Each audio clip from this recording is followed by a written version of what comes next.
Hello and welcome to day 29 of our journey to read the Bible every day for 1 year in chronological order. Today we are going to read Genesis 48 to Genesis 50. Genesis 48. Joseph brings his sons to Jacob. And it came to pass after these things that one told Joseph, Behold, thy father is sick. And he took with him his two sons, Manasseh and Ephraim. And one told Jacob and said, Behold, thy son Joseph cometh unto thee. And Israel strengthened himself and sat upon the bed. And Jacob said unto Joseph, God Almighty appeared unto me at Luz, in the land of Canaan, and blessed me, and said unto me, Behold, I will make thee fruitful, and multiply thee, and I will make of thee a multitude of people, and will give this land to thy seed after thee for an everlasting possession.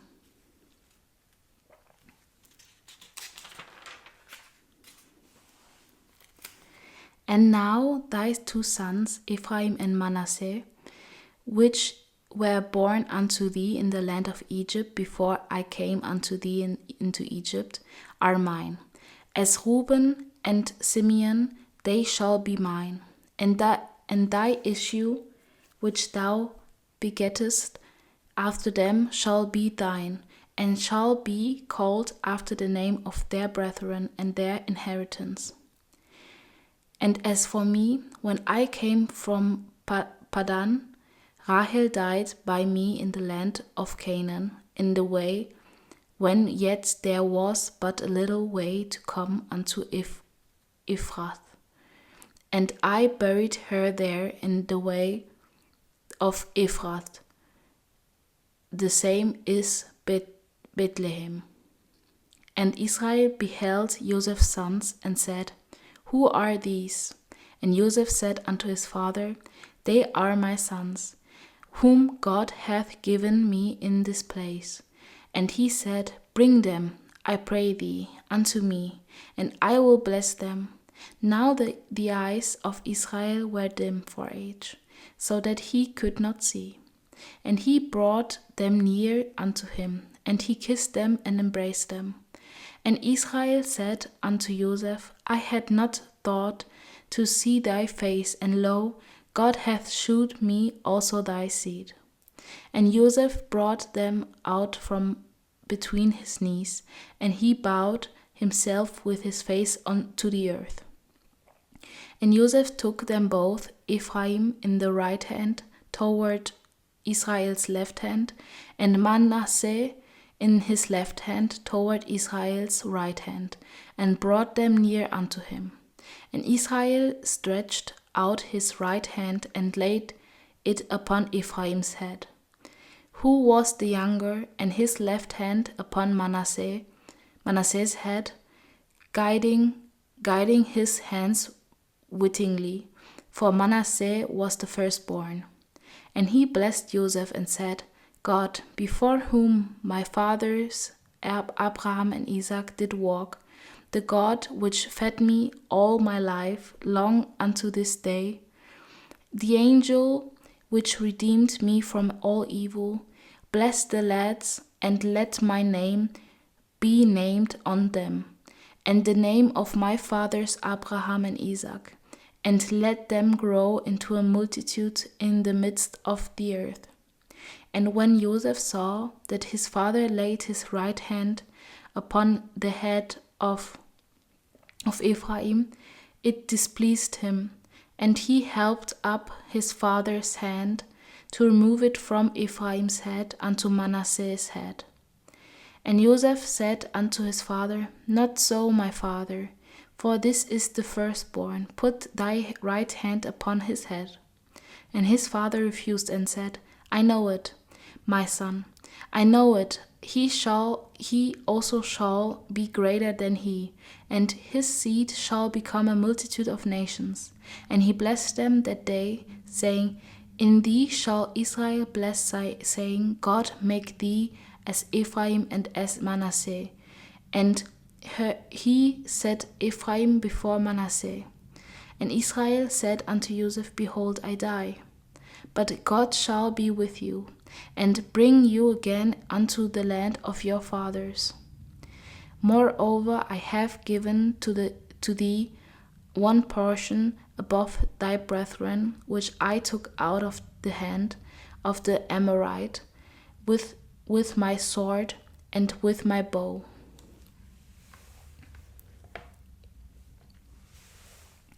Genesis 49. Jacob calls his sons to bless them.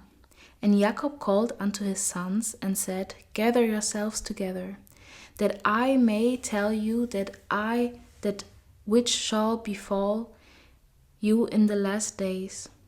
Gather yourselves together, and hear, ye sons of Jacob, and hearken unto Israel your father. Reuben, thou art my firstborn, my might, and the beginning of my strength, the excellency of dignity, and the excellency of power. Unstable as water, thou shalt not excel, because thou wentest up to thy father's bed, then defiledst thou it. He went up to my couch. Simeon and Levi are brethren. Instruments of cruelty are in their habitations. O my soul, come not thou into their secret, unto their assembly mine honor. Be not thou united, for in their anger they slew a man, and in their self-will they digged down a wall. Cursed be their anger, for it was fierce, and their wrath, for it was cruel. I will divide them in Jacob, and scatter them in Israel. Judah, thou art he whom thy brethren shall praise. Thy hand shall be in the neck of thine enemies. Thy father's children shall bow down before thee. Judah is a lion's whelp. From the prey, my son, thou art gone up. He stooped down. He couched as a lion, and as an old lion. Who shall rouse him up? The scepter shall not depart from Judah, nor a lawgiver from between his feet, until Shiloh come, and unto him shall the gathering of the people be, binding his fowl unto the vine, and his asses colt unto the choice vine. He washed his garments in wine, and his clothes in the blood of grapes. His eyes shall be red with wine, and his teeth white with milk. Zebulun shall dwell at the haven of the sea, and he shall be for an haven of ships, and his border shall be unto Sidon. Issachar is as strong as couching down between two burdens, and he saw that rest was good, and the land that it was pleasant, and bowed his shoulder to bear, and became a servant unto tribute. Then shall judge his people as one of the tribes of Israel. Then shall be a serpent by the way, an adder in the path, that bitteth the horse heels, so that his rider shall fall backward. I have waited for thy salvation, O Lord. Gad, a troop shall overcome him, but he shall overcome at the last. Out of Asher his bread shall be fed, and he shall yield royal dainties. Naphtali is a hind let loose. He giveth goodly words. Joseph is a fruitful bough, even a fruitful bough by a well, whose branches run over the wall. The archers have sorely grieved him and shot at him and hated him. But his bow abode in strength, and the arms of his hands were made strong by the hands of the mighty God of Jacob. From thence is the shepherd, the stone of Israel. Even by the God of thy father, who shall help thee, and by the Almighty, who shall bless thee with blessings of heaven above, blessings of the deep that lieth under, blessings of the breasts and of the womb. The blessings of thy father have prevailed above the blessings of my progenitors, unto the utmost bound of the everlasting hills. They shall be on the head of Joseph, and on the crown of the head of him that was separate from his brethren. Benjamin shall ravine as a wolf. In the morning he shall devour the prey, and at night he shall divide the spoil. All these are the 12 tribes of Israel. And this is it that their father spake unto them, and blessed them, every one according to his blessings. And he blessed them. And he charged them, and said unto them, I am to be gathered unto my people. Bury me with my fathers in the cave that is in the field of Ephron the Hittite. In the cave that is in the field of Machpelah, which is before Mamre, in the land of Canaan, which Abraham bought with the field of Ephron the Hittite for possession of a burying place. There they buried Abraham and Sarah his wife. There they buried Isaac and Rebekah his wife, and there I buried Leah. The purchase of the field and of the cave that is therein was from the children of Heth.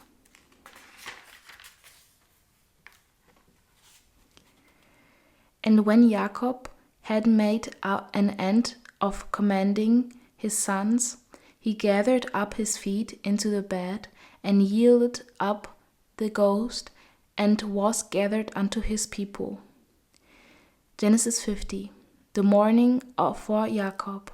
And Joseph fell upon his father's face, and wept upon him, and kissed him. And Joseph commanded his servants, the physicians, to embalm his father, and the physicians embalmed Israel. And 40 days were fulfilled for him. For so are fulfilled the days of those which are embalmed. And the Egyptians mourned for him 60 days. And when the days of his mourning were past, Joseph spake unto the house of Pharaoh, saying, If now I have found grace in your eyes, speak, I pray you, in the ears of Pharaoh, saying, My father made me swear, saying, Lo, I die. In my grave which I have digged for me in the land of Canaan, there shalt thou bury me. Now therefore let me go up, I pray thee, and bury my father, and I will come again. And Pharaoh said, Go up, and bury thy father, according as he made thee swear. And Joseph went up to bury his father, and with him went up all the servants of Pharaoh, the elders of his house, and all the elders of the land of Egypt, and all the house of Joseph, and his brethren, and his father's house only, their little ones, and their flocks, and their herds, they left in the land of Goshen. And there went up with him both chariots and horsemen, and it was a very greatly company. And they came to the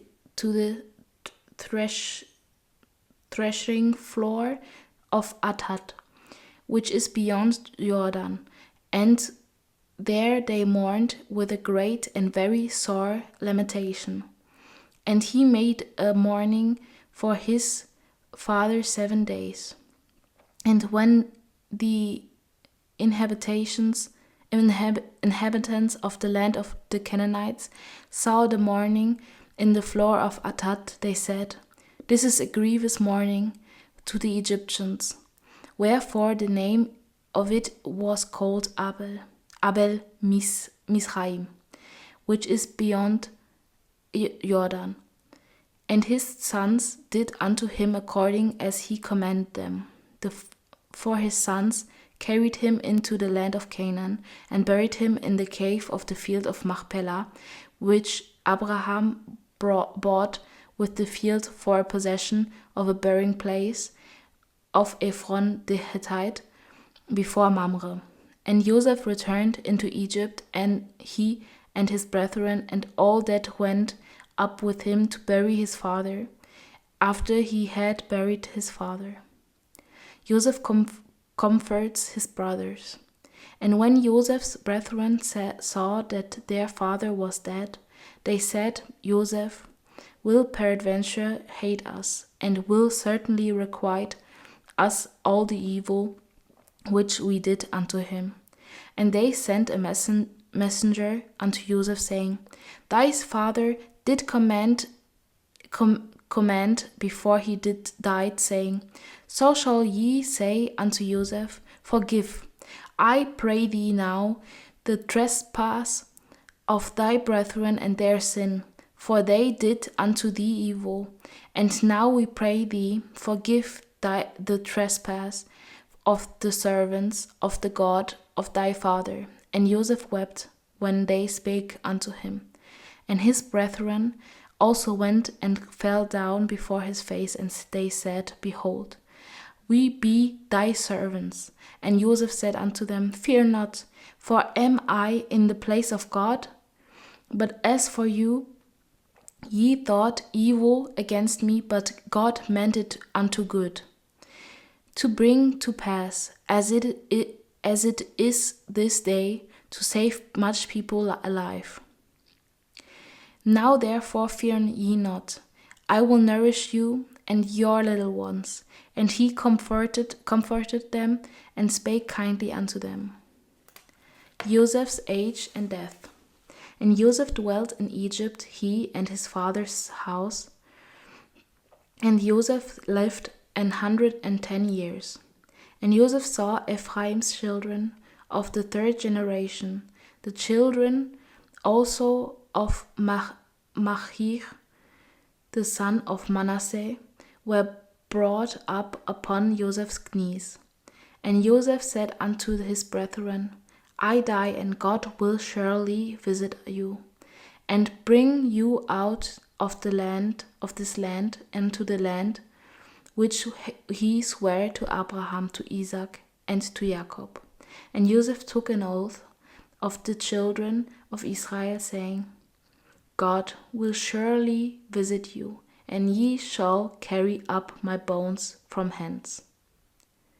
So Joseph died, being 110 years old, and they embalmed him, and he was put in a coffin in Egypt.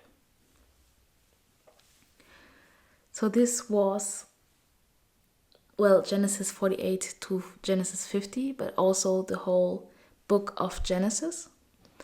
So we already have gone a long way because we already finished Job and now Genesis.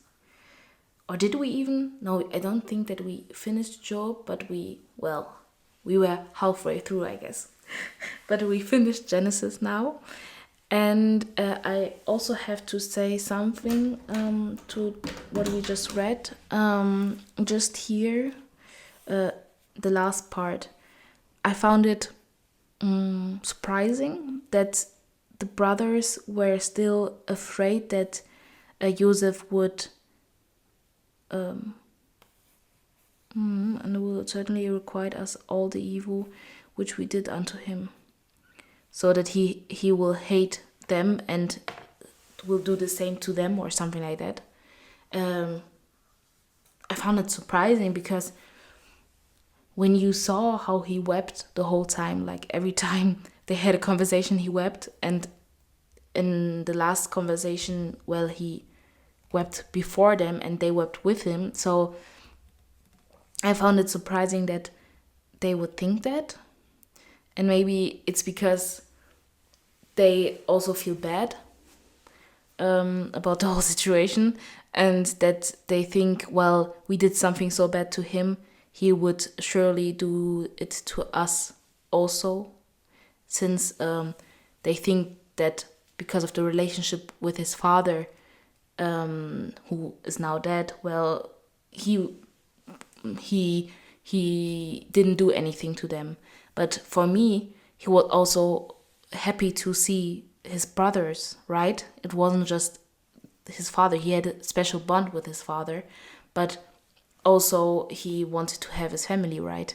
So I found it surprising. I don't know, I'm not a specialist on mind stuff, but I found it surprising that they think like that. But I don't really have something to put there. It was just surprising that they thought that that Joseph would do the same to them, or that now that the father is gone, well, he will do something bad, right? Yeah, but I don't really have anything else to say to Genesis. It was, again, just like Job, a ride. A lot of emotions. Also at the end, well, with Joseph, it was a happy ending, but also a sad beginning, I guess. So it's nice that we finish now this book, and that we can continue tomorrow. That we can start tomorrow with Exodus or something like that. I will look up how it's pronounced. Because it will be bad if for every session we have with this book, I will mispronounce the title wrong. So I will look it up. And I hope you have a great day, evening, or night. And I hope I see you tomorrow. Bye.